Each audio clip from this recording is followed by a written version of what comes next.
At 19, Caleb and Nora had $43, a dead car, and each other. That was the only family either of them had ever known. They had aged out of foster care 14 months earlier and had not slept under a real roof since. When their car broke down outside a small harbor town, they walked in with nothing and found a surplus auction selling off what nobody wanted. The rusted fishing trawler had not moved in 8 years. Its captain had vanished. The opening bid was $10, and not one hand went up. Caleb raised his. The harbor master, standing in the back of the crowd, went pale.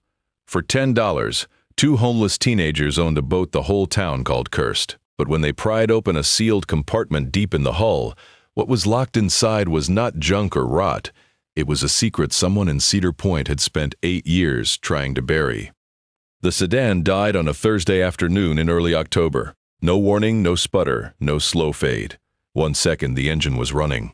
The next it was not. Caleb pulled to the shoulder of a 2-lane highway and sat there with both hands on the wheel while the car ticked and cooled. Nora was in the passenger seat with her journal open on her lap. She had been making a list of towns within walking distance that might have day labor. She closed the journal. How bad? Caleb turned the key. Nothing. Not even a click. He tried again. Same result. Bad, he said. They sat there for a while. A truck passed. Then another. Nobody stopped. Caleb popped the hood and looked at the engine the way he always did, the way he had taught himself from library books and YouTube videos on public library computers. He checked the battery terminals, the starter connections, the fuse box. Everything looked fine, which meant the problem was deeper than he could fix on the side of a highway with no tools and no parts. "We can walk," Nora said. She was already gathering their things from the back seat. 2 backpacks, a sleeping bag, a plastic bag of clothes, everything they owned fit in their arms.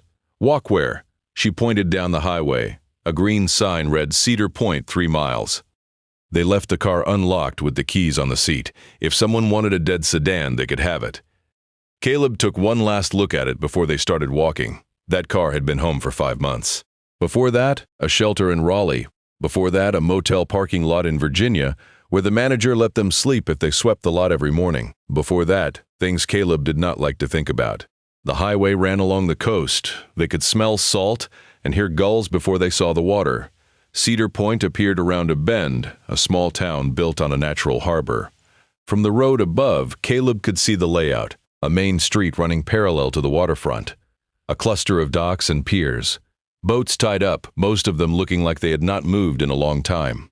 Half the storefronts on Main Street had brown paper taped over their windows. "Looks like it's dying," Nora said. They walked down the hill into town. It was the middle of the afternoon and the streets were nearly empty. A man sat on a bench outside a hardware store reading a newspaper. A woman walked a small dog past a closed real estate office. The harbor was quiet. A few seagulls fought over something on the dock. The water was flat and gray. The only place that looked alive was a diner on the corner where the main street met the harbor road. A hand-painted sign above the door read, "The Compass Rose." Through the window, Caleb could see a counter with stools and a few booths along the wall. A woman was wiping down tables. They went in. The bell above the door jingled. The woman looked up. She was in her 60s, with silver hair pulled back and reading glasses hanging from a chain around her neck.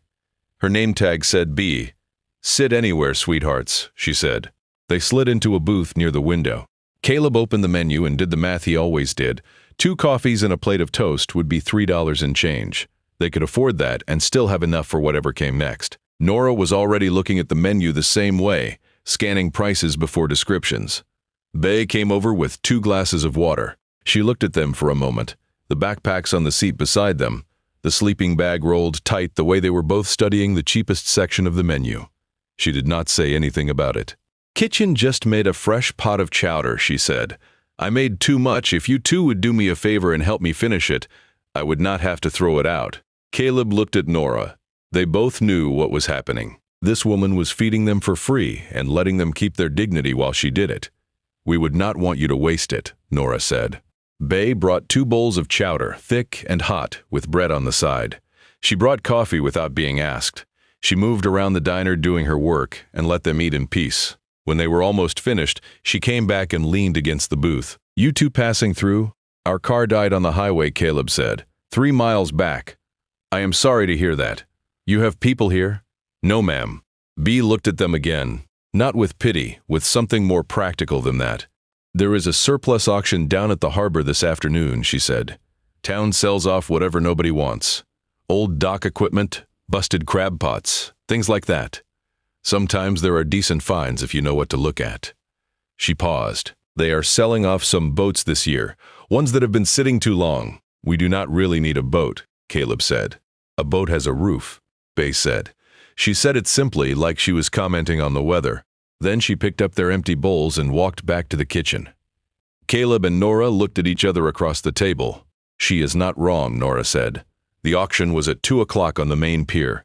A folding table, a portable microphone, and about a dozen locals and lawn chairs. The auctioneer was a heavy man in a fishing vest who looked like he would rather be anywhere else. He worked through the lots quickly. A pile of used dock line sold for $8. A set of rusty anchor chain went for $12. A boat trailer with 2 flat tires went for $20. Nobody seemed excited about anything. The whole event had the feel of a town cleaning out its attic and not expecting much. Then the auctioneer got to the last lot. He shuffled his papers and read from a clipboard. "Final item, Lot 17. The Clara May, 42-foot steel-hulled fishing trawler. Last registered owner, Captain Gideon Hale. Status, missing, presumed dead. Vessel has been moored at Slip 14 for 8 years. Town has covered docking fees. Sold as is, where is, no warranty expressed or implied." He looked up from the clipboard. "Opening bid is $100. Nobody moved. $50. Nothing. $25. The seagulls were louder than the crowd. $10. Come on, folks, it is a 42-foot boat. Scrap metal alone is worth more than 10. Nobody raised a hand. A few people shifted in their seats. One man shook his head. A woman near the front muttered something to the man beside her. Caleb looked at Nora. She was staring at the boat. He followed her gaze to Slip 14. The Clara May sat low in the water, listing slightly to port. The hull was streaked with rust and barnacles. The wheelhouse windows were clouded with salt film. The deck was covered in gull droppings and dead leaves, but the hull was steel, not fiberglass, not wood. Steel. Caleb had read enough about boats in his library sessions to know what that meant. Steel hulls did not rot, they did not crack. They rusted, but rust could be treated. A steel hull was the strongest thing you could put in the water. "Going once at $10, the auctioneer said. He sounded relieved that nobody wanted it. Caleb raised his hand. The auctioneer blinked. A few heads turned. The woman in the front row looked at Caleb and Nora with their backpacks in their sleeping bag, and then looked away.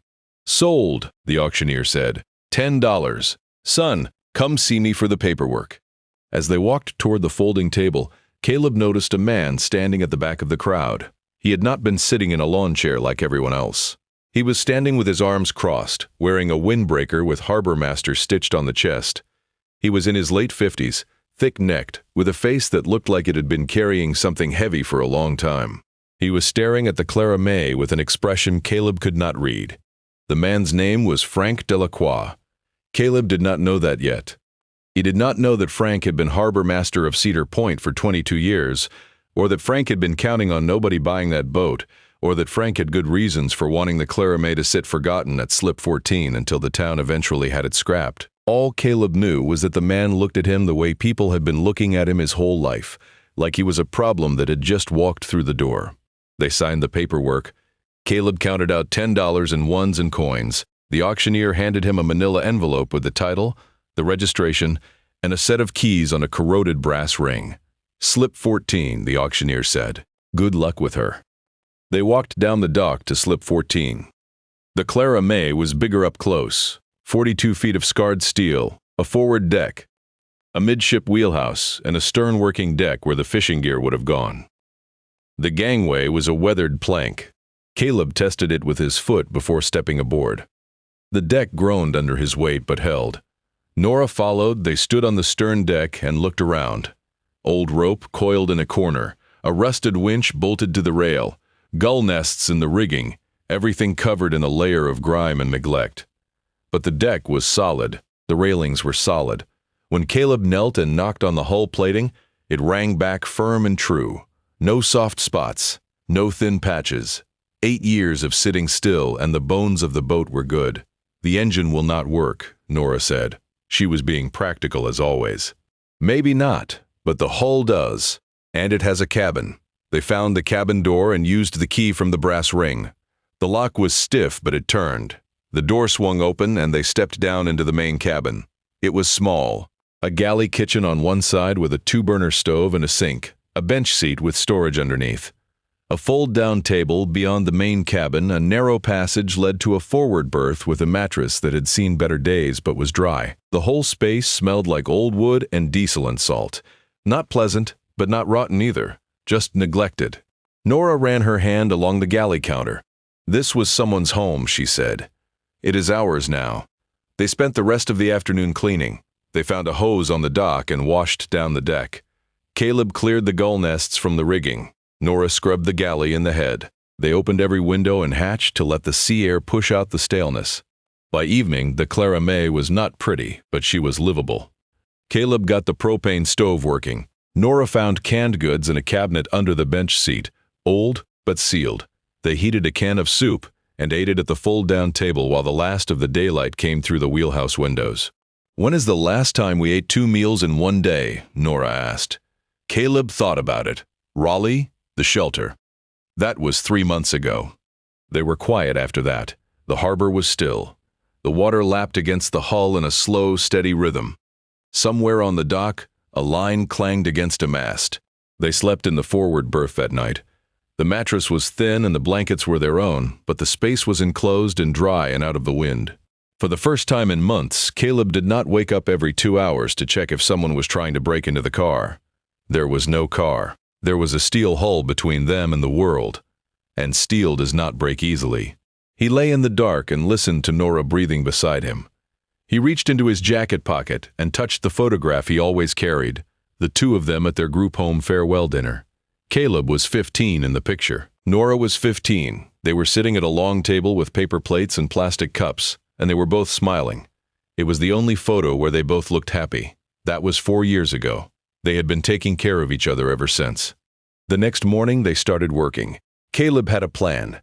Not a grand plan, not even a good plan, just the only plan available. Fix what they could fix. Make the boat livable. Figure out the rest later. He had taught himself engine repair from library books when he was 16 because the group home van kept breaking down and nobody else was going to fix it. An old diesel marine engine was not that different from an old diesel van engine. Bigger, heavier, but the same principles. He spent the morning in the engine compartment. The diesel was a mess of corroded fittings and seized valves, but nothing was cracked. Nothing was broken beyond repair. It just needed someone patient enough to take it apart and put it back together. Nora cleaned the rest of the boat. She was systematic about it, the way she was systematic about everything. She kept lists in her journal. Things to fix, things to buy when they had money, things to learn. She had started keeping those lists at the group home when she was 14 and realized that nobody was going to teach her how to survive. So she taught herself. She read everything she could find. Library books, pamphlets from the social worker's office, manuals left behind by maintenance staff. She learned how to read a lease, how to file taxes, how to change a tire, how to cook rice 6 different ways. Now she was learning the boat. She found a manual for the Clara May's water system stuffed behind a panel in the head. She read it cover to cover and then checked every valve and fitting on the freshwater line. Around noon, Bay appeared on the dock carrying a paper bag. "Brought you lunch," she said, handing the bag across the rail. "Leftover sandwiches from the morning rush. They will just go to waste." Nora took the bag. "Thank you, Bay. How is she treating you?" "Better than the car," Caleb said from the engine compartment. He was covered in grease up to his elbows. Bay looked at the boat and shook her head slowly. "You know the stories about this thing, right?" "We heard the word cursed at the auction," Nora said. "People around here think Gideon Hale's ghost is still on board. Nobody would come near this slip for years. Kids used to dare each other to touch the hull." Bay smiled. "Gideon would have gotten a kick out of that. He was the least haunting man you ever met. Quiet as a stone wall, sat at my counter every morning and ordered black coffee and never said more than 10 words. "What happened to him?" Caleb asked. "Nobody knows for certain. He went out on the water one night 8 years ago. Took his skiff, not the trawler, never came back. They found the skiff drifting 2 miles offshore, empty, no body, no note. Coast Guard searched for a week." She paused. He was 74. Did he have family? A sister, Ruth. She still lives at the edge of town. Little gray house past the post office. B looked out at the harbor. Gideon was here my whole life. This harbor was not the same without him. A lot of things stopped working right after he left. She said goodbye and walked back up the dock toward the diner. Caleb watched her go and then looked at Nora. She knows more than she is saying, Nora said. Maybe. Or maybe she just misses him. They ate the sandwiches and went back to work. The afternoon passed slowly. Caleb freed 3 of the 4 cylinders on the diesel. Nora replaced a section of waterline with hose she found in a dock locker. They were building something, not something grand, just a life, just a place to stand. That evening, they explored the rest of the boat more carefully. The main cabin and the forward berth they already knew, but there was a lower hold beneath the main deck, accessed by a hatch near the stern. Caleb had glanced down there the day before and seen nothing but dark space and bilge water. Now they went down with a flashlight. The lower hold was narrow and low-ceilinged. Caleb had to duck. The bilge had about 2 inches of standing water, but the hull plating looked sound. No weeping seams, no active leaks. The space was mostly empty. A few rusted tools hung from hooks on the frames, an old bucket, a coil of wire. Nora moved along the port side, running the flashlight beam over the hull plating. She was looking for damage, for soft spots, for anything that might mean the boat was not as solid as they hoped. She stopped about 2/3 of the way forward. Caleb. He came over. She was pointing the flashlight at a section of hull plating about 3 feet wide and 2 feet tall. It looked like every other section of the hull. Same rust, same rivets, same steel. What? He said. She knocked on it with her knuckles. Solid. The same dense ring as every other plate. Then she moved her hand 6 inches to the right and knocked again. Different. Not hollow exactly, but not the same. The sound was shorter, deeper, like something was behind the plate absorbing the vibration. Caleb took the flashlight and got closer. He ran his fingers along the edges of the plate. The seams between this plate and the ones around it were slightly different. Every other seam on the hull was original, welded at the shipyard decades ago, rough and uneven. This seam was smoother, neater. And along the bottom edge where the plate met the frame, there was a thin line of something that was not rust and not paint. Marine epoxy. Someone had sealed this plate shut. There is something behind this wall, Nora said. Caleb pressed his ear against the plate and knocked again. The dead sound came back. Something was in there. Something solid, something heavy enough to change the way the steel rang. He looked at Nora in the dim light of the flashlight. Her eyes were wide. "We need tools," he said. "The harbor workshop. I saw a pry bar and a chisel set on the wall."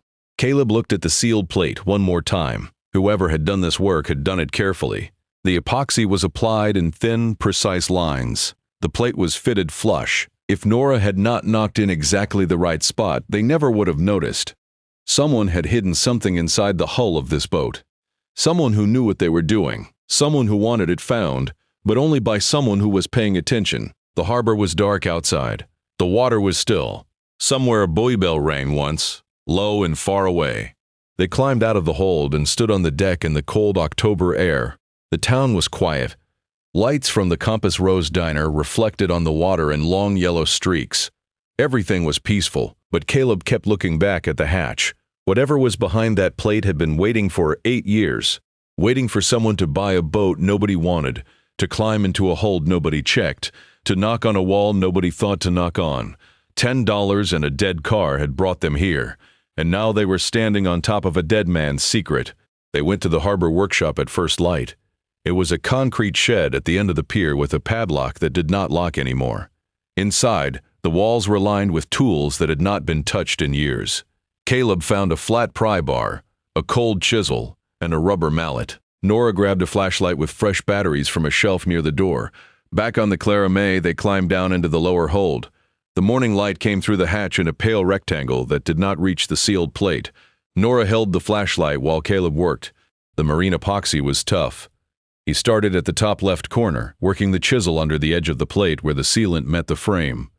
It took 20 minutes to break the first 6 inches free. The epoxy cracked in small pieces, falling into the bilge water with soft splashes. Underneath, the plate edge was clean. No rust, no corrosion. Whoever had sealed this compartment had prepared the surface first. sanded it, primed it, then sealed it against moisture.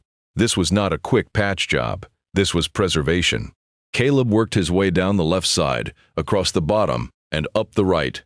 Nora helped him pry the last section free. The plate shifted. He got the pry bar behind it and pulled. The steel groaned and came forward, and Nora caught it before it fell into the bilge. Behind the plate was a cavity in the hull, about 3 feet wide, 2 feet tall, and 18 inches deep. It had been built between the inner hull plating and an outer frame, a space that would not show up on any standard inspection because it looked like part of the boat's structure. Sitting in the cavity was a waterproof marine chest, dark green, heavy-duty, the kind commercial fishermen used to store documents and electronics. It had 2 brass latches and a 3-digit combination padlock. Caleb pulled the chest out carefully. It was heavy, maybe 20 pounds. He set it on the floor of the hold and they both knelt beside it. "Locked," Nora said. Caleb looked at the padlock. 3 dials, each numbered 0 through 9. He tried the obvious combinations. 0, 0, 0, 0. Then he looked back at the cavity. He shone the flashlight inside, checking every surface. On the underside of the cover plate, the piece of steel they had just pried off, something was scratched into the metal. Small, precise numbers etched with a sharp tool. 714. He wanted someone to find it, Caleb said. Someone who looked carefully enough. He dialed 714. The padlock clicked open. Inside the chest, everything was wrapped in plastic. 3 leather-bound journals, each one thick with use, the covers worn soft. A manila envelope stuffed full of papers, a smaller envelope containing photographs, and at the top, lying on everything else, a single sealed letter. The front of the envelope read, in careful handwriting, "To whoever finds this." Caleb picked up the letter. He looked at Nora. She nodded. He opened it. The handwriting was neat but old-fashioned, the kind of penmanship they used to teach in schools. The letter was 2 pages long, written on lined paper torn from a notebook. "If you are reading this, you found what I hid. Good. That means that Clara May is still afloat, which means she outlasted them, which is exactly what I built her to do. My name is Gideon Hale. I have been a fisherman in Cedar Point since I was 16 years old. I am writing this on March 14th because tomorrow I have to leave, and I do not think I will be coming back. There are people in this town who want me gone. People with authority. I know things they do not want known, and I made the mistake of telling them I knew.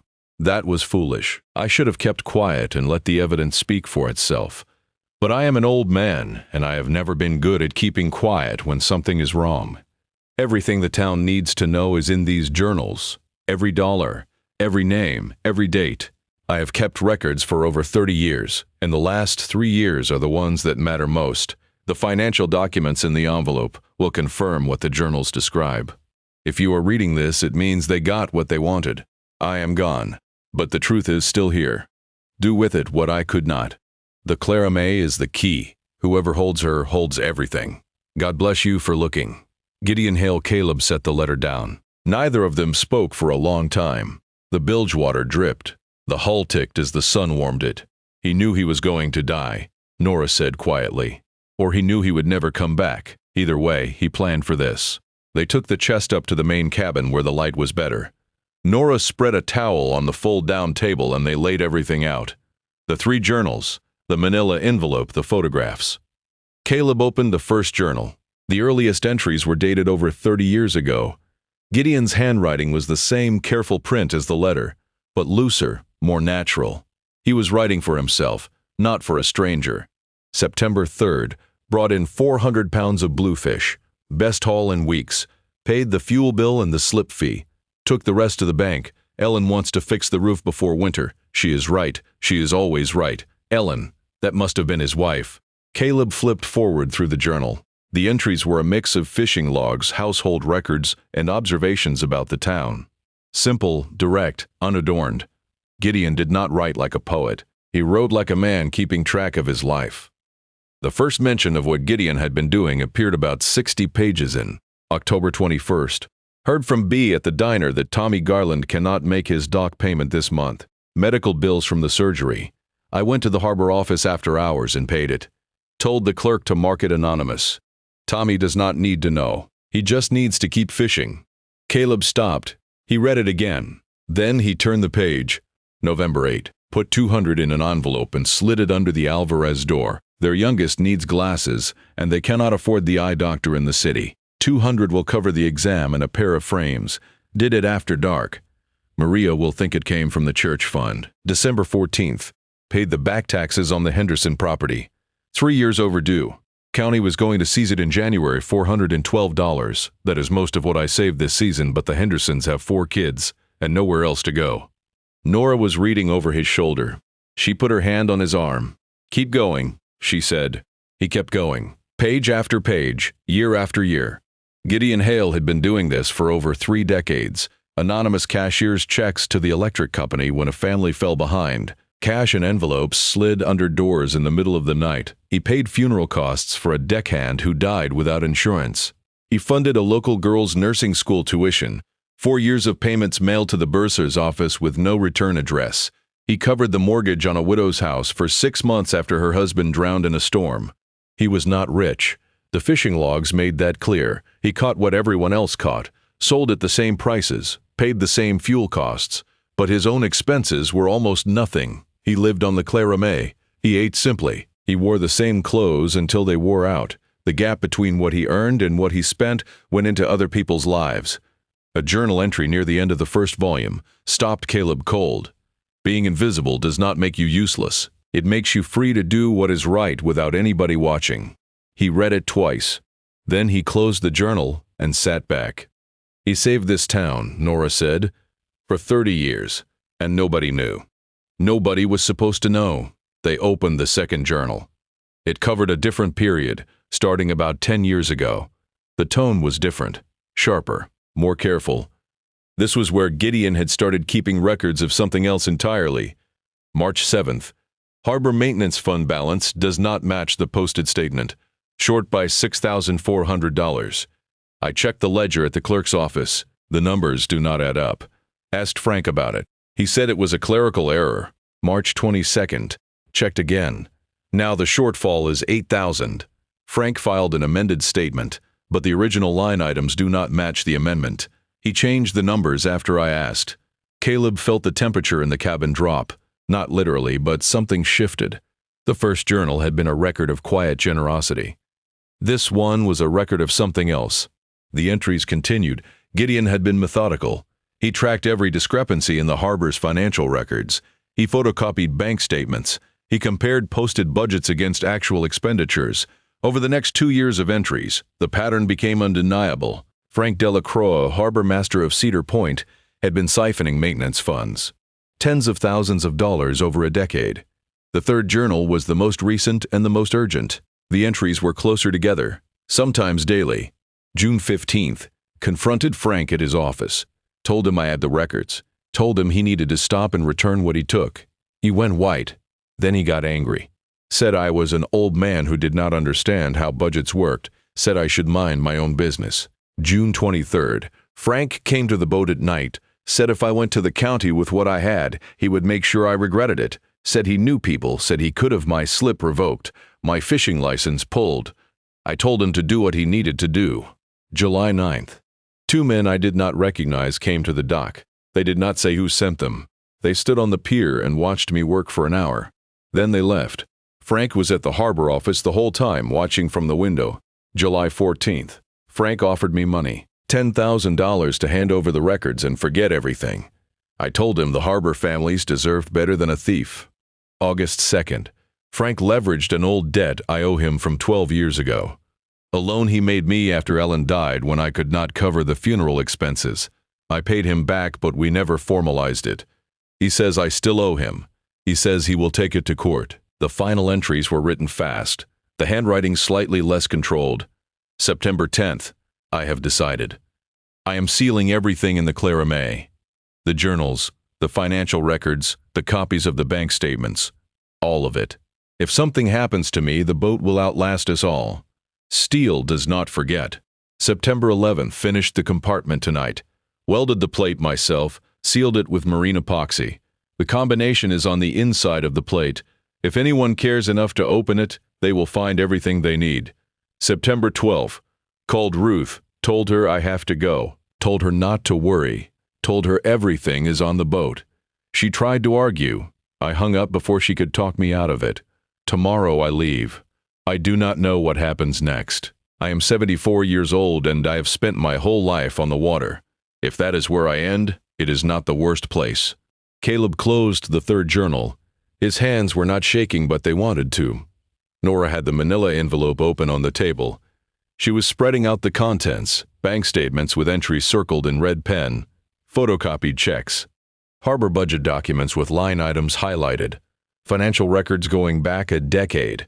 Gideon had built a case, not a sloppy collection of suspicions, but a documented chronological record of exactly where the money went and who took it.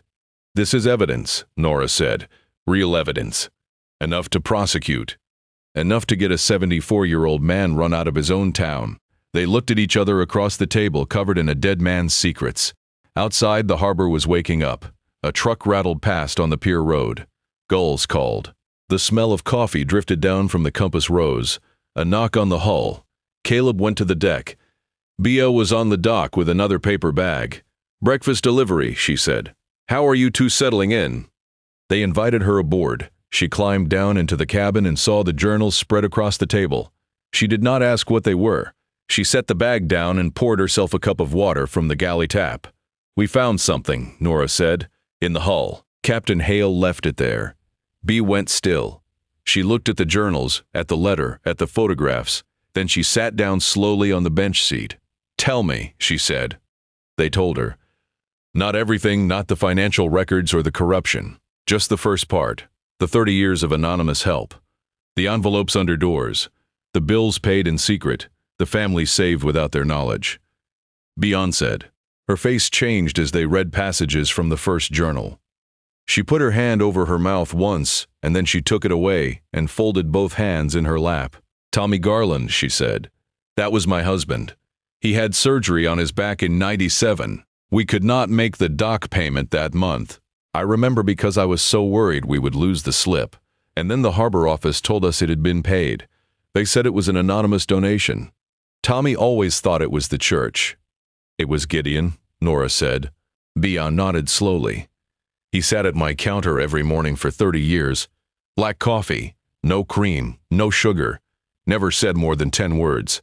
Every Christmas, someone's tab at the diner would be paid off, and nobody knew who did it. I always wondered." She stopped. "It was him. It was always him. He was not rich," Caleb said. "He just spent less on himself than he did on everybody else." Bea wiped her eyes with the back of her hand. She did not cry, she just wiped her eyes once, and then she was steady again. "What else is in those journals?" Caleb hesitated. He looked at Nora. She gave a small nod. "The last 2 journals are different," he said. "They are about the harbor, about money that went missing, about someone who was stealing from the town." Bea's expression did not change, but something behind it sharpened. "Who? We are not ready to say that yet. We need to understand what we are holding first." Bea studied them both for a long moment. Then she stood up. "You two are 19 years old," she said. "You bought a dead man's boat for $10. And now you are sitting on something that could shake this town apart." She paused at the cabin door. "Be careful who you trust with this. Cedar Point is a small place. People here have long memories and short fuses." She climbed back onto the dock and walked toward the diner without looking back. Caleb and Nora spent the rest of the day reading. They went through every page of every journal. They organized the financial documents by date. They studied the photographs, most of which showed harbor infrastructure in various states of disrepair, alongside budget documents claiming the repairs had been completed. Gideon had photographed docks that were supposed to have been rebuilt, seawalls that were supposed to have been rebuilt, seawalls that were supposed to have been replaced.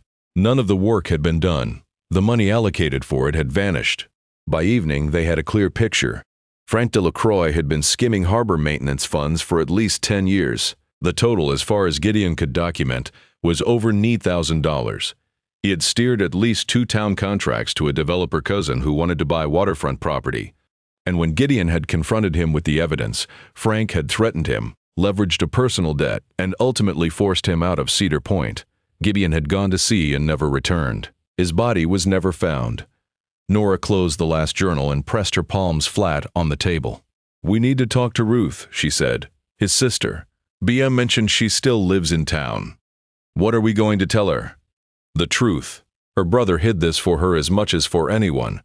Caleb picked up the sealed letter and read the last line again. Do with it what I could not. He folded the letter carefully and put it back in the chest. Outside, the sun was going down over the harbor. The water had turned from gray to copper.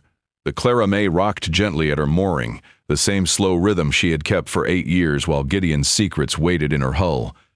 Patient, unbreakable, steel does not forget. And now 2 teenagers who had nothing, and no one were the only people in the world who knew what this boat was carrying. Ruth Hale lived in a small gray house past the post office, at the edge of town where the streets ended and the salt marsh began. The yard was tidy. A bird feeder hung from a hook on the porch. The mailbox said Hale in faded paint. Nora knocked. Caleb stood a step behind her, holding the first journal against his chest. The door opened. Ruth was a small woman in her late 60s with white hair cut short, and eyes that looked like they had been waiting for something for a long time. She wore a flannel shirt and reading glasses pushed up on her forehead. She looked at Caleb and Nora where you look at strangers, who have come to tell you something you already half know. Then she saw the journal. Her hand went to the door frame. She did not grab it for support. She just placed her hand there steady as if she needed to feel something solid. You bought the boat, she said. Yes, ma'am, Caleb said. Yesterday at the auction. And you found what he left. It was not a question. Ruth stepped back from the door and let them in. The house was small and clean, a living room with a couch, a bookshelf, a television that looked like it had not been turned on in years, framed photographs on every surface, a young man on a boat, the same man older, standing beside a woman with dark hair, the man alone on a dock, squinting into the sun, weathered and lean. Gideon Hale at various ages, living his life across the walls of his sister's house. Ruth sat in an armchair and gestured for them to take the couch. Nora placed the journal on the coffee table between them. He called me the night he left, Ruth said. September 12th. He said he could not stay. He said he had hidden everything on the boat. He said not to worry. Her voice was steady but thin, like a line pulled taut. That was the last time I heard his voice. 8 years. Did you know what he hid? Nora asked. I knew he kept journals. He always kept journals. And I knew something was wrong at the harbor. He told me pieces of it. Not the whole picture, but enough. He said Frank Delacroix was stealing, and that he had proof and that Frank was threatening him. Did you go to anyone? The police? The county? Ruth shook her head. With what Gideon told me the proof was on the boat, but I could not get on the boat. After he vanished, the town impounded the Clara May. Frank made sure of that.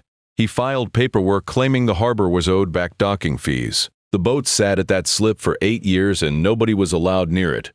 Until the auction, Caleb said. Until the auction, Ruth looked at him. I did not even know about the auction until it was over. Nobody told me.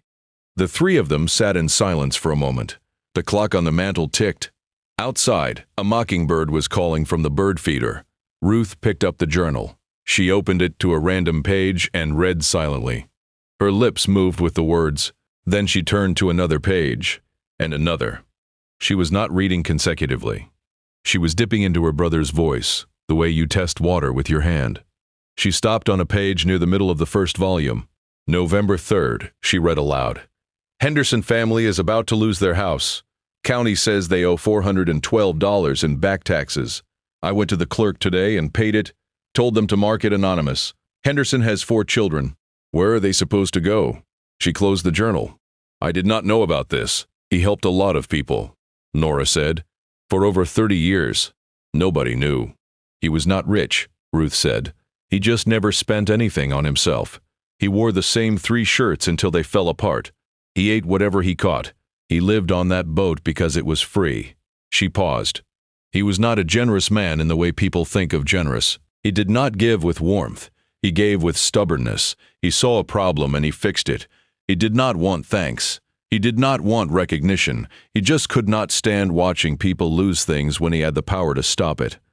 She read more of the journal. When she reached the entries about the anonymous tuition payments, she set the book down. The nursing student, she said.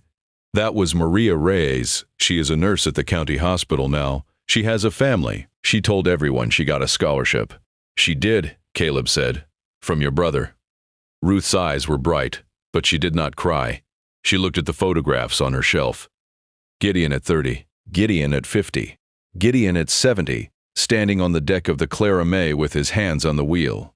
He was not a soft man, she said. He was not the kind of person you would look at and think, there goes a saint. He was hard and quiet, and he did not suffer fools. But he saw people, he saw what they needed, and he did something about it every single time, without anyone knowing. Caleb told her about the second and third journals, the harbor funds, the embezzlement, the confrontation with Frank, the threats, the two strangers who watched Gideon from the dock. Ruth listened to all of it without interrupting. When he finished, she was quiet for a long time. I always knew Frank had something to do with Gideon leaving, she said. I could not prove it, but I knew. The way Frank looked when anyone mentioned my brother, the way he avoided me in town. He has not made eye contact with me in 8 years. We have the proof now, Nora said. Everything Gideon documented. Bank statements, budget records, photographs. Enough to take to the county. You are 2 kids, Ruth said. Not unkindly, just honestly. Nobody in this town knows you. Frank has been harbor master for 22 years. He has connections, he has the council's ear, and you have no standing here, no history, no credibility. We have the documents, Nora said. Documents can be dismissed. Questions can be asked about how you obtained them. Frank could say you planted them. He could say you are trying to scam the town. You walked in off the highway 2 days ago with nothing. Ruth held up her hand. I am not saying this to discourage you. I am saying it because you need to understand what you are walking into. They left Ruth's house with the journal and a standing invitation to come back. She asked them to bring the other journals when they could. She wanted to read everything her brother had written. All of it. Every word. Walking back to the harbor, they passed the Compass Rose. Bea was wiping down the front window. She gave them a wave, and they waved back. At the far end of the dock, a man was working on a lobster boat. A kid rode a bicycle along the waterfront road. Small town. Small rhythms. The kind of place where everyone notices everything. Which is why they noticed Frank Delacroix walking toward them. He came from the direction of the harbor office, moving with the unhurried pace of a man who owned the ground under his feet. He had changed out of his windbreaker. Today he wore a pressed shirt and clean pants, the outfit of someone who was making an impression on purpose. Hey there, he said, stopping about 10 feet away. You are the 2 who bought the Clara May. I wanted to come by and welcome you. I am Frank Harbor Master. He extended his hand. Caleb shook it. Frank's grip was firm and his palm was dry. His smile was the kind that started at the mouth and never reached the eyes. We met at the auction, Caleb said. You were in the back. I try to attend all the harbor events. Part of the job. He looked past them at the Clara May. She is a tough old boat. Gideon took good care of her back when. A pause. You planning to fix her up? Working on it, Caleb said. That is good. Listen, I wanted to make you an offer. I know you 2 are young and probably not in a position to spend money on a restoration project. That boat needs a lot of work. Engine alone will cost more than what you paid. He smiled again. I would be willing to buy her from you. $5,000. Cash. Nora made a sound that might have been a laugh. You want to buy a boat you just let go for $10? The town let it go. I just oversee the harbor, but I have a sentimental attachment to the old boats around here. Gideon was a fixture. I would hate to see the Clara May end up in a scrapyard. We are not selling, Caleb said. Frank's smile held for another second, then faded into something more honest. Not anger. Not yet. But the beginning of it, the first tightening around the jaw. Think about it, he said. 5,000 is more than fair. You could buy a car, get back on the road. He looked at them one more time, then walked back toward the harbor office. Caleb watched him go. Nora was standing very still beside him. He knows, she said. He does not know what we found.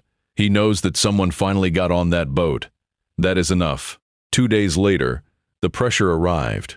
A notice from the harbor office appeared on the Clara May's wheelhouse door, taped in a plastic sleeve. It stated that the vessel had been inspected and found to be in violation of 3 harbor safety codes: inadequate fire suppression, missing life safety equipment, non-functional bilge pump. The notice gave them 72 hours to bring the boat into compliance or face condemnation and removal. Caleb read the notice twice and then handed it to Nora. She read it and put it in her journal, between the pages where she kept her lists. Is any of this real? Caleb asked. We do not have a fire extinguisher. That one might be technically true. The bilge pump might be broken. I have not tested it. And the life safety equipment. We have been living on this boat for 4 days. Nobody inspected anything. They walked to the harbor office. Frank was behind his desk with a coffee mug and a stack of papers. He looked up as if he had been expecting them. I see you got the notice, he said. When was this inspection conducted? Nora asked. Her voice was level. Routine inspection. We do them periodically. Nobody came on our boat. A visual inspection from the dock is sufficient under harbor code for vessels with outstanding safety concerns. Nora put both hands flat on the counter. We need access to the harbor safety equipment locker. We will get fire extinguishers and life vests and whatever else the code requires. And we will fix the bilge pump. Frank studied her. Equipment locker is available during business hours. You will need to fill out a requisition form. They filled out the form. They got 2 fire extinguishers and a set of life vests that looked like they had been in the locker since the 90s. Caleb fixed the bilge pump that afternoon. It was a stuck float switch. A 10-minute repair. That evening, they sat on the deck as the sun went down. Caleb had not said much since the visit to Frank's office. He was turning something over in his head, and Nora knew what it was because she had been watching him think for 5 years. We could take the money, he said. Nora looked at him. $5,000, he continued. We could buy a car. A decent one. Drive south for the winter. Find work somewhere warm. We have survived this long by not making enemies. Every time we stayed too long in one place, something went wrong. The shelter in Raleigh. The motel in Virginia. We always end up leaving. Nora did not answer right away. She was looking at the harbor. The lights from the town reflected on the water. The lights from the town reflected on the water. The Clara May creaked softly at her mooring. When we were at the group home, she said, and they told us we were aging out. Do you remember what they said? They said a lot of things. They said good luck. That was it, good luck. 14 years in the system and the exit speech was 2 words. She paused. Nobody fought for us, Caleb. Not once. Not the caseworkers. Not the foster parents. Not the state. We were invisible. We did not matter. And that is exactly how this town treated Gideon. He spent 30 years saving people and they forgot him the second he was gone. That is not our fight. Yes, it is. She turned to face him. It is exactly our fight. Because we know what it feels like to be the person nobody sees. And we are holding the truth in our hands. If we run, Frank gets away with it.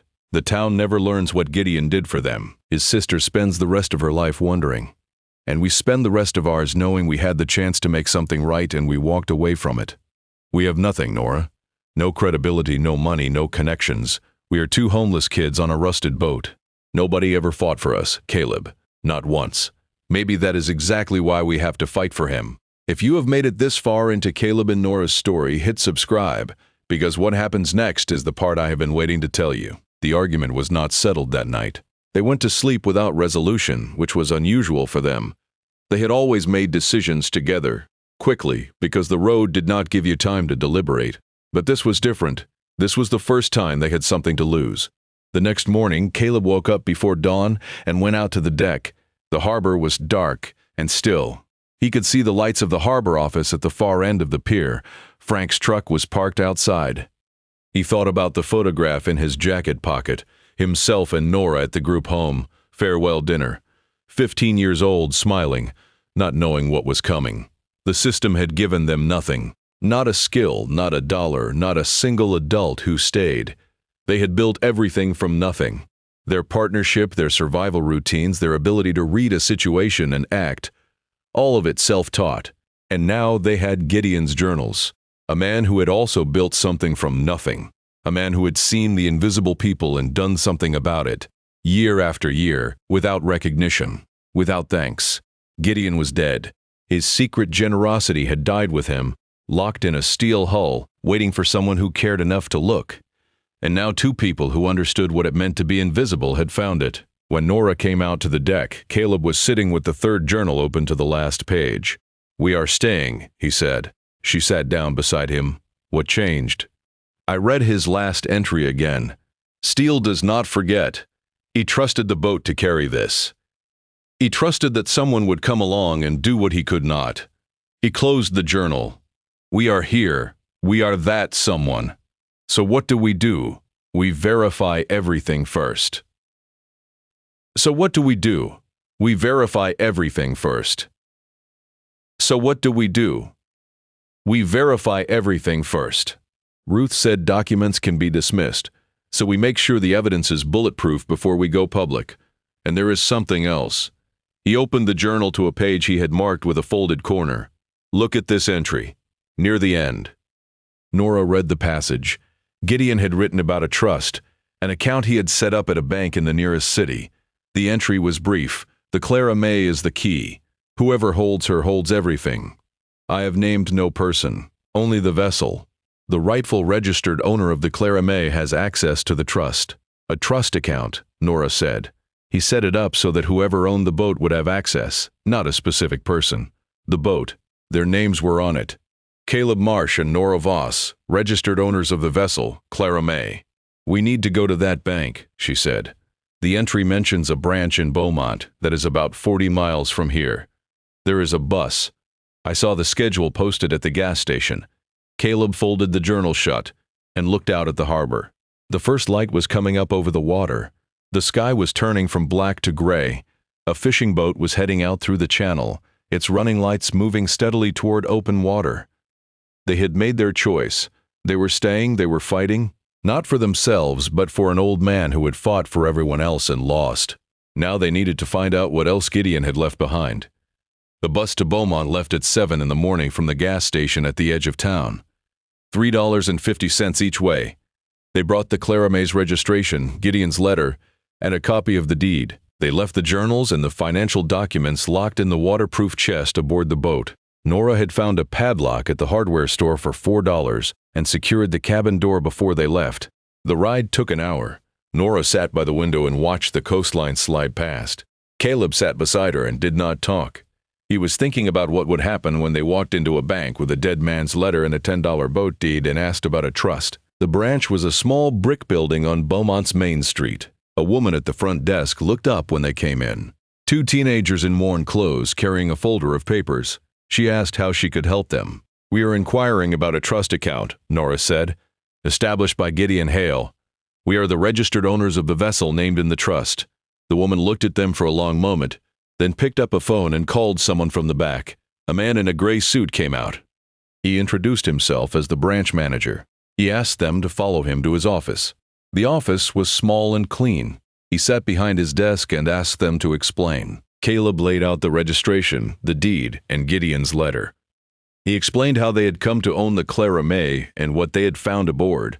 The manager read Gideon's letter carefully. He looked at the registration. He typed something into his computer and went quiet. There is an account here, he said slowly.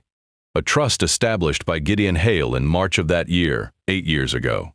He paused. The trust is structured to benefit the rightful registered owner of the vessel Clara May, not a person by name. The vessel. We are the registered owners, Nora said. She slid the deed across the desk. The manager compared the deed against the trust documents on his screen. He checked the vessel identification number against the registration. He asked for their identification. Caleb had a state ID card.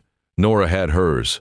This will take a few days to verify and process, the manager said, but the trust appears to be legitimate and the ownership chain is clear. Mr. Hale set this up with considerable care. How much is in the trust? Caleb asked. The manager looked at his screen again. He leaned back in his chair. Mr. Hale contributed to this account consistently for over 25 years, he said. He also directed his investments through our managed portfolio. The trust balance, as of this month, is $412,000.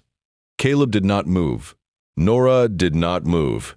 The number hung in the air between them and the desk. The trust has specific distribution guidelines, the manager continued. Mr. Hale specified that the funds are to be used for the benefit of the Cedar Point Harbor community, infrastructure repair, emergency assistance to fishing families, and educational support. The registered owner of the Clara May serves as trustee. $412,000. Gideon had saved and invested for a quarter century, the same man who lived on canned food and 3 shirts, the same man who slid envelopes under doors and paid strangers' bills with money he barely had. He had been building this trust the entire time, a final safety net for the town that would outlast him. They took the bus back to Cedar Point in the afternoon. Neither of them said much. The number was too large to process. They had been counting their lives in single dollars for over a year. $3 for coffee and toast, $4 for a padlock, $10 for a boat. Now they were holding the key to 412,000 hours that was not theirs to spend on themselves. When they got back to the harbor, they went straight to Ruth's house.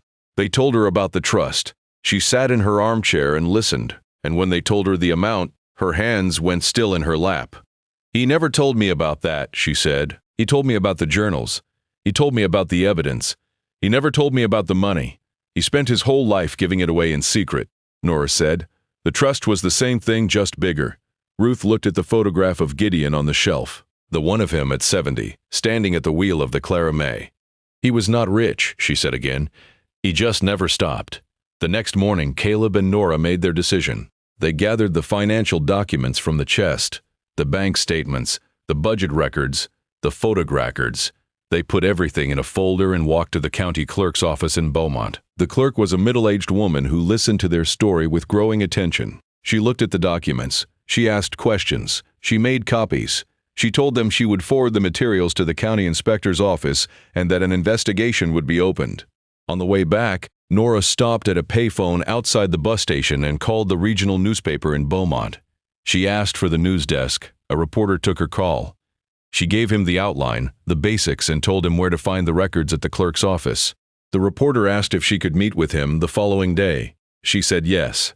The story ran 3 days later. Front page of the Beaumont Register, below the fold. The headline was straightforward. Harbor master accused of decade-long embezzlement. Cedar Point fishermen's hidden journals detail secret generosity and financial fraud. The article told 3 stories at once. The first was Frank Delacroix's embezzlement. The county inspector had already confirmed discrepancies in the harbor's financial records matching the amounts documented in Gideon's journals. The second was Gideon Hale's 30 years of anonymous giving. The reporter had tracked down 4 of the families Gideon had helped and confirmed the payments. The third was Caleb and Nora, 2 teenagers out of foster care who had bought a cursed boat for $10 and found the truth everyone else had missed. The article reached Cedar Point by noon. The town's reaction was not what Caleb expected. He had braced for anger directed at them, for accusations that they were outsiders stirring up trouble. But that was not what happened. What happened was silence. And then the silence broke. People started coming forward. A man named Pete Alvarez walked into the Compass Rose and told Bia that someone had paid for his daughter's eyeglasses when she was 8 years old. An envelope had appeared under his door. He never knew who sent it. He had always assumed it was the church. He read the article and now he knew. A woman named Clara Henderson, whose family had nearly lost their house to back taxes, sat in Bia's booth and cried. Her parents had told her the taxes were handled by a government program. There was no government program. There was Gideon Hale and a cashier's check. A nurse at the county hospital named Maria Reyes called the newspaper. She had received a full nursing scholarship from a source she never identified. 4 years of tuition, books, and fees. She had told everyone it was a national scholarship fund. It was a fisherman in Cedar Point who had never spoken more than 10 words to her. The stories kept coming. For 3 days, people in Cedar Point and the surrounding towns discovered that the quiet moments of grace in their lives, the paid bills, the anonymous envelopes, the debts that vanished, had all come from the same man, a man they had barely noticed when he was alive and forgotten the moment he was gone. B called Caleb and Nora to the diner. They sat in the booth by the window, the same one where they had eaten chowder on their first day in town. "Tommy's medical debt," Bia said. "After his back surgery, I thought we were going to lose the house. Then the hospital called and said the balance was paid. I cried for an hour. I always thought it was some billing error they decided not to correct. It was Gideon," Caleb said. "I know that now." B wiped down the counter even though it was already clean. "He sat right there, every morning, for 30 years. And I served him coffee and never knew. Nobody did. That is the point, is it not? He did not want us to know. He wanted us to be okay. That was enough for him." Frank Delacroix was suspended from his position 4 days after the article ran. The county inspector arrived in Cedar Point with a team and spent 2 days at the harbor office. They confirmed what Gideon had documented. The numbers matched. The missing funds were real. The contracts steered to Frank's cousin were documented in town records that matched Gideon's journal entries exactly. Frank did not run. He did not deny. He sat in his house on the hill above the harbor and waited. On the 5th day, Caleb went to see him. Nora stayed at the boat. She told him he did not have to go. He told her he did. Frank opened the door. He looked like he had aged 10 years in a week. He was wearing an old undershirt and sweatpants. His house was clean, but lifeless, the house of a man who lived alone and had stopped caring about the details. "Come in," Frank said. Caleb sat at the kitchen table. Frank poured 2 cups of coffee without asking and sat down across from him. "I am not going to explain myself," Frank said. "I know what I did. Then why did you do it?" Frank stared at his coffee. The harbor was dying. It has been dying for 20 years. Revenues dropped. The fishing fleet shrank. The town cut our budget every year.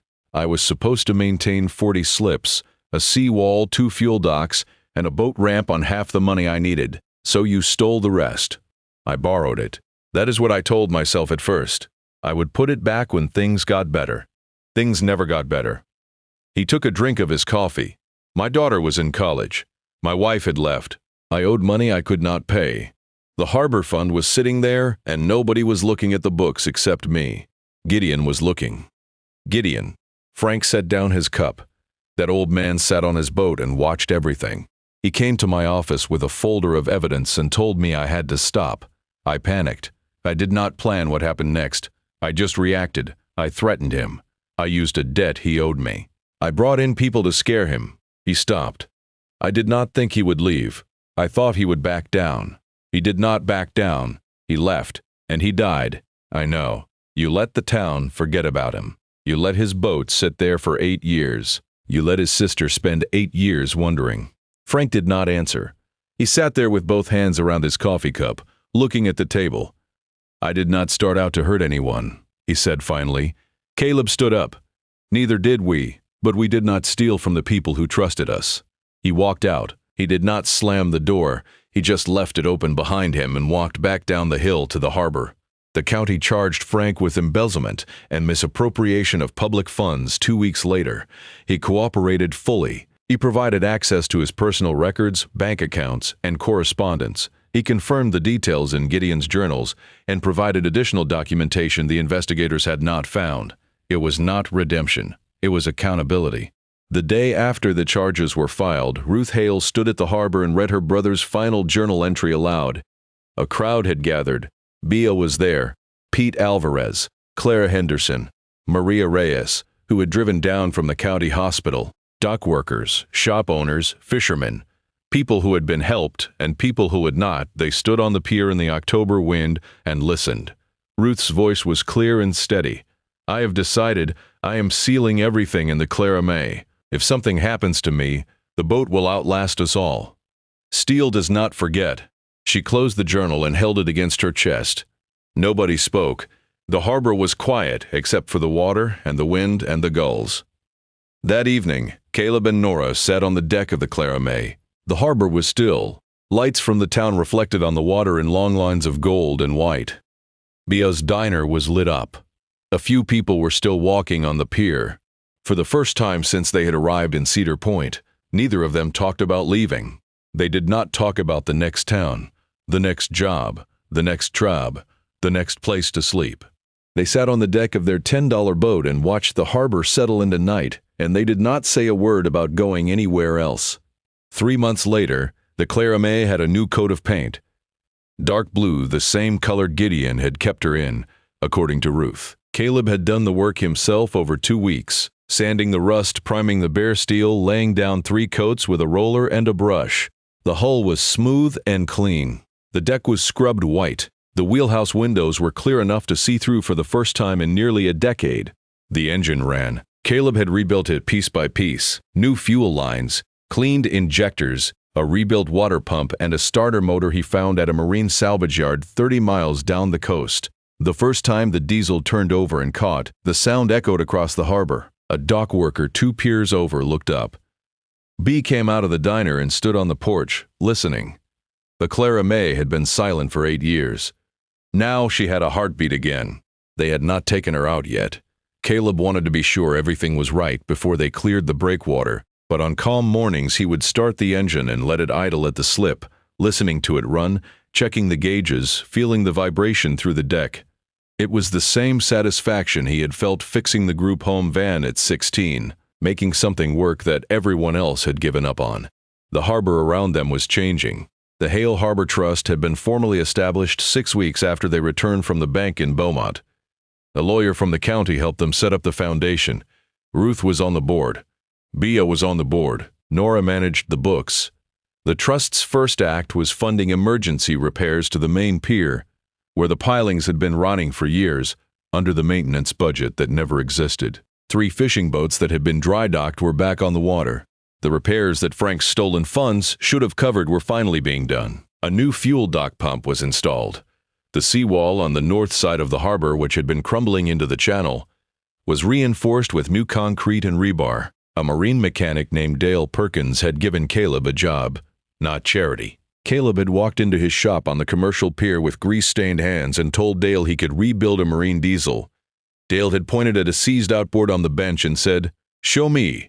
Caleb had the outboard running in 2 hours. Dale hired him that afternoon. The work was steady. Caleb was good at it, and he got better every week. Dale taught him things the library books had not covered: electrical systems, hydraulic steering, marine electronics. In return, Caleb worked hard and showed up early and never complained, which Dale said was all he had ever asked of anyone. Nora was studying for her GD at the county library in Beaumont. She took the bus 3 days a week and studied in the reading room, the same way she had always studied, with lists and discipline and the quiet conviction that knowledge was the one thing nobody could take away from her. She was also managing the trust's bookkeeping, tracking every dollar, filing the reports, reconciling the accounts. She was good at it. The numbers made sense to her the way engines made sense to Caleb.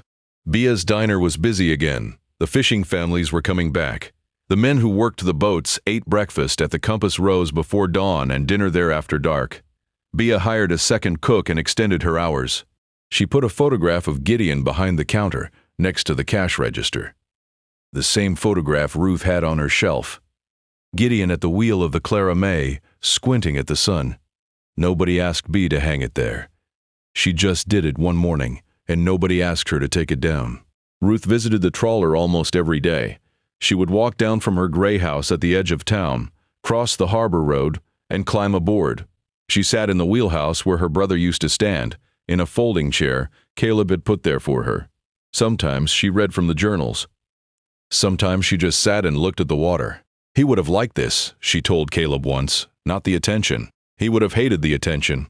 But seeing the harbor work again, seeing the boats go out, that would have made him happy. Do you miss him? Every day. But it is different now. Before, I missed him and I was angry. Angry that he left, angry that nobody cared, angry that his name was just gone. Now I miss him, and I am proud. The whole town knows what he did. That matters. She paused. He was the kind of man who carries the world on his back and never asks for help. That is a hard way to live. But it meant something. Frank's hearing was held at the county courthouse in December. Caleb and Nora did not attend. They heard about it from Bea, who heard about it from Clara Henderson, who had driven to the courthouse to watch. Frank had pleaded guilty. He read a statement acknowledging what he had done. He described the embezzlement in specific terms, amounts and dates and methods. He did not make excuses.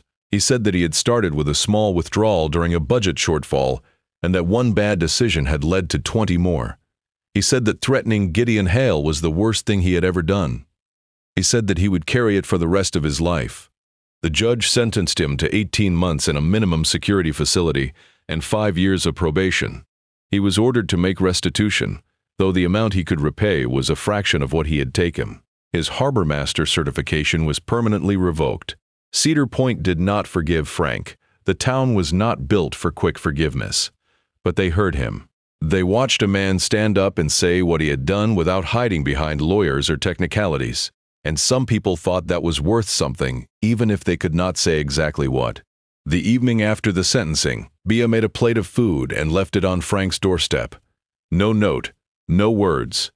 Just a plate covered in foil on a cold December night, the same thing someone had done for her family years ago, when an anonymous envelope had appeared, and saved them from losing everything.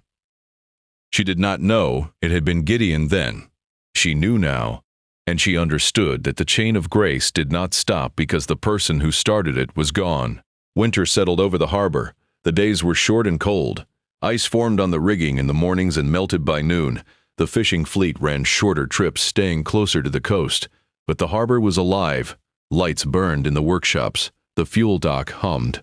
The seawall held. Caleb and Nora fell into a routine.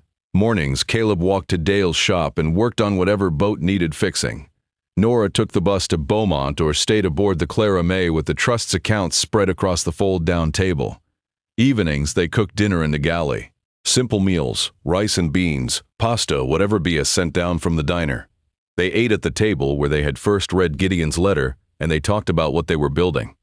Not the trust, not the harbor repairs, what they were building between themselves. For the first time in their lives, they were planning more than a week ahead. Nora wanted to get her GD by spring and then look into community college. Caleb was thinking about getting his marine mechanics certification.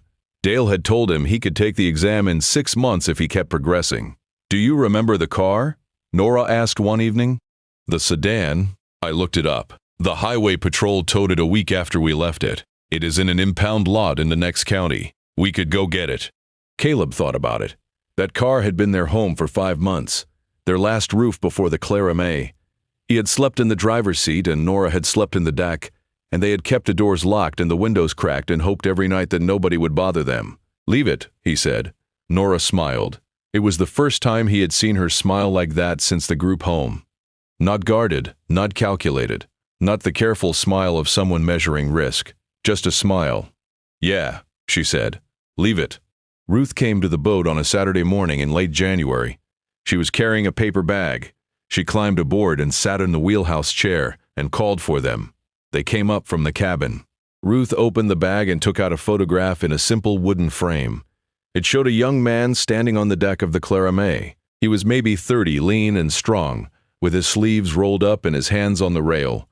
The harbor stretched out behind him, full of boats, full of life. He was not smiling, but his face was open and calm. The face of a man who knew where he belonged. "That is Gideon," Ruth said. 1978. I took that picture the day he bought the boat. He was 30 years old. He paid for it with 3 years of savings from commercial fishing. She handed the frame to Caleb. He held it carefully. "He would have liked you too," Ruth said. "He always had a soft spot for people who refused to quit." Caleb set the photograph on the shelf above the galley, next to the porthole where the morning light came in. Gideon Hale, 30 years old, standing on the deck of the boat that would outlast him. That afternoon, they took the Clara May out of the harbor for the first time. Caleb was at the wheel. Nora was on the bow. Ruth sat in her chair in the wheelhouse and watched the breakwater pass by on both sides. The engine ran smooth and strong. The hull cut the water cleanly. The boat that had not moved in 8 years moved now, steady and sure, carrying 3 people into the open water on a cold January afternoon. They did not go far. A mile offshore, maybe 2. Just enough to feel the ocean under them, to see the town from the water, to understand what Gideon had seen every morning when he headed out to fish. The harbor from the sea, the docks, the pier, the rooftops. The compass rose, small from this distance. The gray house at the edge of town where Ruth had waited 8 years for answers.